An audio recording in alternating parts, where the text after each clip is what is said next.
So hello, welcome to this video. And इस video में हम बात करने वाले हैं आपका 8th क्लास का जो टॉपिक है माइक्रो ऑर्गेनिजम्स। ओके, सो यहाँ पे हम बात करेंगे इस चैप्टर की। सो चैप्टर है micro organism and friends and foehn, ठीक है। एंड बहुत ही इंटरेस्टिंग चैप्टर है, अगर आप इसको अच्छे से पढ़ोगे तो बहुत अच्छे से भी आपको समझ आएगा। अगर हम बात करते हैं, चलिए ठीक है, हम बात करते हैं फर्स्ट।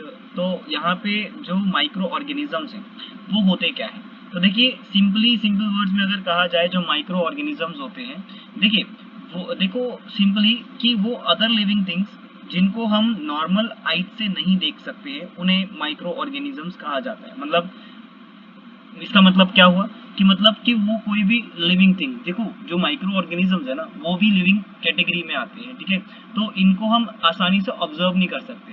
तो जो भी चीज हम आसानी से ऑब्जर्व नहीं कर सकते लिविंग थिंग्स के अंदर, जैसे छोटे छोटे ये होते हैं बहुत ज्यादा साइज में, तो इन्हें माइक्रो ऑर्गेनिज्म कहा जाता है या इनको माइक्रोब भी कहा जाता है। इतना सिंपल सा आपका फंडा है कि माइक्रो ऑर्गेनिज्म क्या होते हैं, ठीक है। उसके बाद अगर बात की जाए, अगर आपसे बात की जाए तो यहाँ पे देखिए माइक्रो ऑर्गेनिजम्स, तो सिंपली यहाँ पे जो माइक्रो ऑर्गेनिजम्स है ना उनको कैटेगराइज किया गया है। कैसे कैटेगराइज किया गया है, कुछ यहाँ पे मेजर ग्रुप्स हैं, जैसे आपका बैक्टीरिया है। जैसे the major groups are bacteria, fungi, protozoa, algae. And अगर सेकेंड वन की बात की जाए तो सेकेंड वन जो है आपका वो है, वेट अ मिनट, सेकेंड है आपका एलजी, जो एलगी है, सॉरी एलजी कह रहा हूँ, एलगी है। एंड उसके बाद आपका आता है वायरस, ठीक है। देन आफ्टर क्या आता है आपका, वायरसेस आते हैं। तो ये जो आपके लिविंग ऑर्गेनिजम्स हैं इनको कहा जाता है माइक्रो ऑर्गेनिजम्स, ठीक है। इन सिंपल वर्ड्स में माइक्रो ऑर्गेनिजम्स कहा जाता है इनको, ठीक है। नेक्स्ट आगे बढ़ते हैं। तो देखिए अगर देखा जाए वायरस क्या होते हैं, ठीक है। जो वायरसेस होते हैं ना वो इन चार ग्रुप से बिल्कुल डिफरेंट होते हैं। जैसे बैक्टीरिया की मैंने बात करी, फंजाई की बात करी, प्रोटोजोआ की बात करी और यहाँ पे एल्गी की मैंने बात करी। तो इनसे थोड़ा सा ये डिफरेंट होते हैं। कैसे डिफरेंट होते हैं, तो देखिए वायरसेस जो होते हैं ना ये माइक्रोस्कोपिक, कहते हैं कि ये भी माइक्रोस्कोपिक होते हैं, बट ये थोड़े से डिफरेंट होते हैं जो दूसरे माइक्रो ऑर्गेनिजम्स होते हैं उनसे, ठीक है। कैसे, तो देखिए ये जो वायरसेस होते हैं ये क्या करते हैं, अपने आप को रिप्रोड्यूस कर सकते हैं। अब ये रिप्रोड्यूस कहाँ कर पाते हैं, जैसे बैक्टीरिया की बात की जाए तो ये अपने आप को जो नॉर्मल एनवायरनमेंट है वहां पे भी अपने आप को रिप्रोड्यूस कर सकते हैं। जो फंजाई है ये भी क्या कर सकते हैं, अपने आप का रिप्रोडक्शन कर सकते हैं ओपन एनवायरनमेंट के अंदर।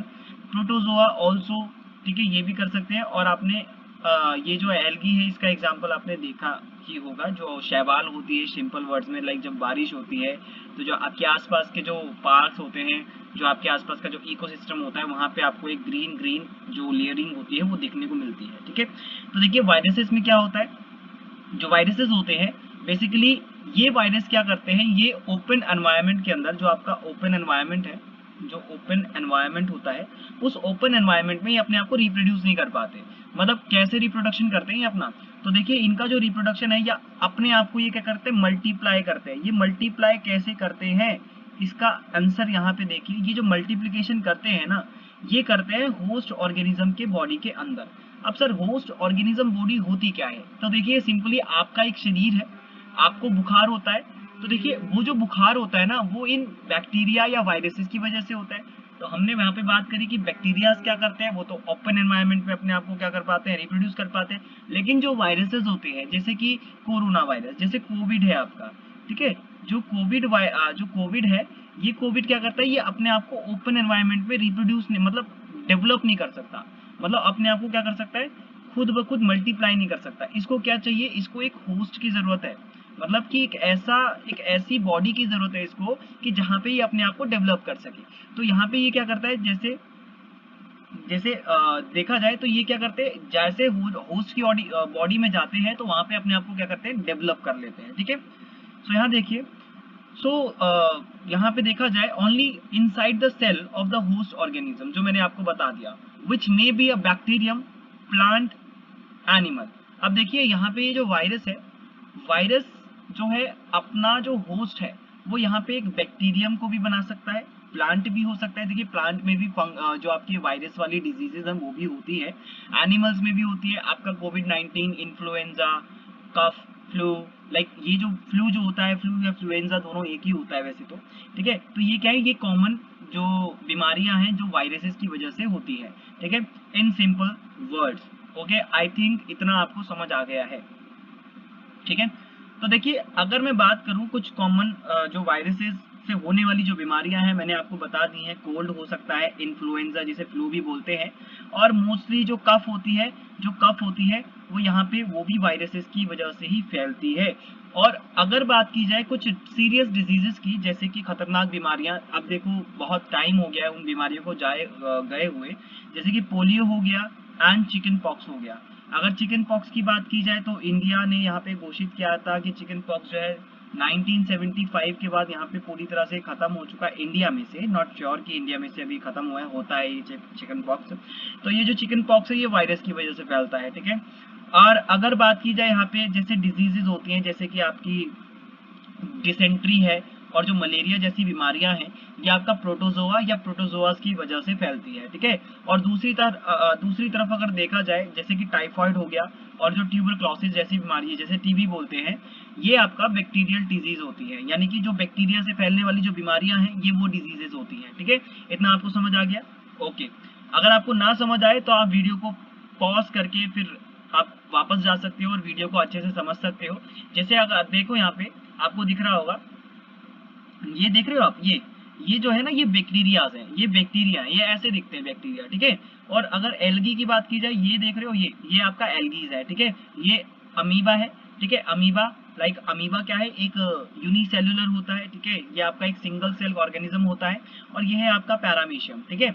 ये क्या है, ये आपका प्रोटोजोआस की कैटेगरी में आते हैं। और ये जो मैंने यहाँ पे लगाया, ये आपका फ्लोरेनकाइमा है और ये आपका स्पाइरोगायरा है, ठीक है। ये आपका क्या है, ये आपका एल्गी के कैटेगरीज में आते हैं, ठीक है। आगे बढ़ते हैं। तो देखिए, अगर मैं बात करूं यहाँ पे फंगस की, तो सर फंगस की भी बता दीजिए। यहाँ पे देखो, ये जो ब्रेड मोल्ड है, देखो ये जो है ना, इन्हें हम कहते हैं राइजोपस, ठीक है। जो राइजोपस होता है, sorry my pen is not working, rhizopus होता है, ठीक है। तो राइजोपस है, राइजोपस की कैटेगरी, राइजोपस जो है एक फंगस का ही नाम होता है, ठीक है। तो एक प्लांट टाइप का एक फंगस होता है। ये आपका देख लो, ये आपका पेनिसिलियम है आपका, ठीक है। और ये आपका दूसरा जो फंजाई की कैटेगरी में आता है, ठीक है। इतना मैंने आपको समझा दिया, ठीक है। नेक्स्ट, उसके बाद हम बात करते हैं, नेक्स्ट चलते हैं। तो नेक्स्ट में यहाँ पे टॉपिक आता है कि यहाँ पे जो माइक्रो ऑर्गेनिजम्स हैं, फ्रेंडली माइक्रो ऑर्गेनिजम्स कौन कौन से होते हैं। देखिए, we know that the all micro organisms are the fifers, क्योंकि जितने भी माइक्रो ऑर्गेनिज्म हैं वो कहीं ना कहीं किसी ना किसी तरह की डिजीज ही देते हैं ना, डिजीज ही से फैलाते हैं, सिंपल वर्ड्स में अगर देखा जाए, ठीक है, डिजीज ही फैलाते हैं। लेकिन सिंपली अगर देखा जाए तो कुछ माइक्रो ऑर्गेनिजम्स ऐसे भी होते हैं जो यहाँ पे बीमारी नहीं फैलाते, वो हमारी बॉडी के लिए क्या होते हैं, प्रॉफिटेबल होते हैं। क्या होते हैं, प्रॉफिटेबल होते हैं, ठीक है। ओके। तो देखो, अगर मैं बात करूं कुछ माइक्रो ऑर्गेनिजम्स की, जैसे कुछ माइक्रो ऑर्गेनिजम्स होते हैं जिनका इस्तेमाल हम यहाँ पे कर्ड बनाने के लिए करते हैं, ब्रेड बनाने के लिए करते हैं और केक्स को बनाने के लिए करते हैं। इसका एग्जाम्पल क्या ले सकते हैं हम, आपने यीस्ट का नाम सुना है होगा। यीस्ट जो है, यीस्ट का यहाँ पे हम इस्तेमाल करते हैं हम यहाँ पे ब्रेड बनाने में और केक बनाने में। यीस्ट एक माइक्रो ऑर्गेनिज्म है। ये क्या करता है, ये फर्मेंटेशन करता है, ठीक है। उसके थ्रू यहाँ पे क्या करता है, जो आपका ब्रेड है या उसका जो डो होता है उसको फुला देता है, ठीक है, कार्बन डाइऑक्साइड की वजह से। अब जो कर्ड है, कर्ड को बनाने के लिए यहाँ पे एक वायरस का इस्तेमाल होता, सॉरी वायरस कह रहा हूँ, सॉरी बैक्टीरिया, ठीक है। ये जो आपका माइक्रो ऑर्गेनिज्म होता है इसका नाम होता है लैक्टोबैसिलस, लैक्टोबैसिलस, ठीक है।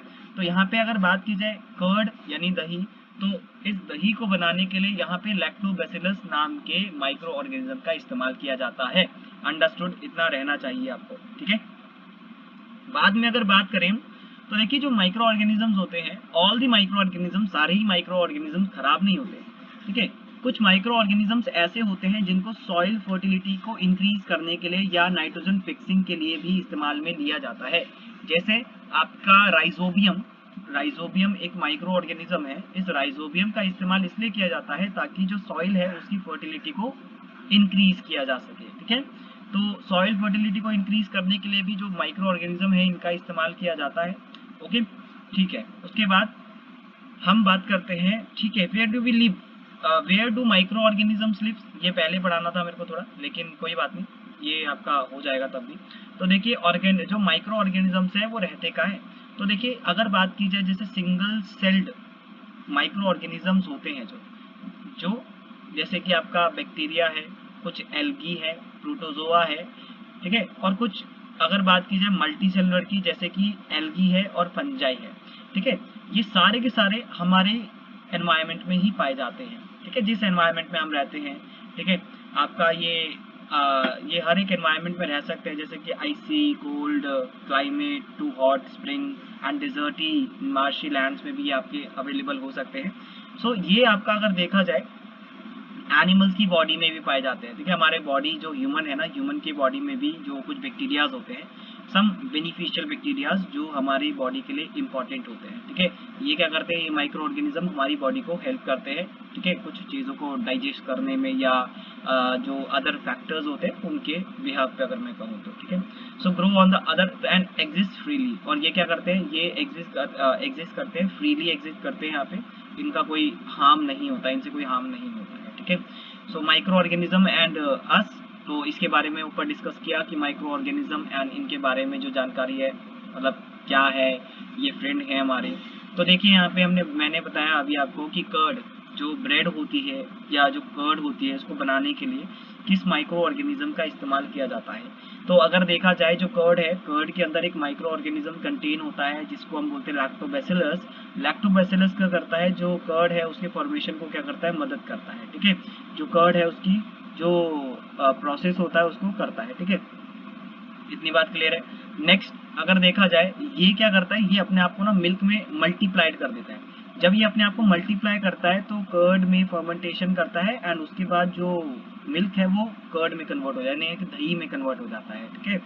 और दूसरी तरफ अगर देखा जाए जो चीज़ है, जैसे कि चीज़ है या अचार यानी पिकल है एंड जो अदर फूड आइटम्स होती हैं, ठीक है, इनमें भी बैक्टीरियाज को कहीं ना कहीं इस्तेमाल में लिया जाता है। एंड इम्पॉर्टेंट इंग्रेडिएंट देखा जाए जैसे कि रावा, रावा यानी कि जो सूजी होती है, ठीक है, सूजी, इडली या जो भटूराज होते हैं इनके अंदर दही का इस्तेमाल किया जाता है, ठीक है। एंड आपको पता लग गया होगा कि जो भी आपका जो डो होता है, ठीक है ना, जो भी आपका डो होता है, इस डो के अंदर क्या होता है, हम उस डो को फुलाने के लिए क्या करते हैं, एक माइक्रो ऑर्गेनिज्म का इस्तेमाल करते हैं जिसका नाम यहाँ पे होता है यीस्ट, ठीक है, मैंने आपको पहले बताया था यीस्ट, यहाँ पे ये माइक्रो ऑर्गेनिज्म है। एंड ये क्या करता है, फर्मेंटेशन करता है, और फर्मेंटेशन के थ्रू क्या करता है, डोजा बैटर जो है वो बनता है, ठीक है। एंड यहाँ तक इतना ही है, इतना मैंने बता दिया आपको, एंड उसके बाद हम नेक्स्ट वीडियो में बात करेंगे। So still we'll meet in a next video. And अगर आपको वीडियो अच्छी लगी हो तो चैनल को सब्सक्राइब जरूर करना और अपने फ्रेंड्स में वीडियो को शेयर जरूर करना। Thank you.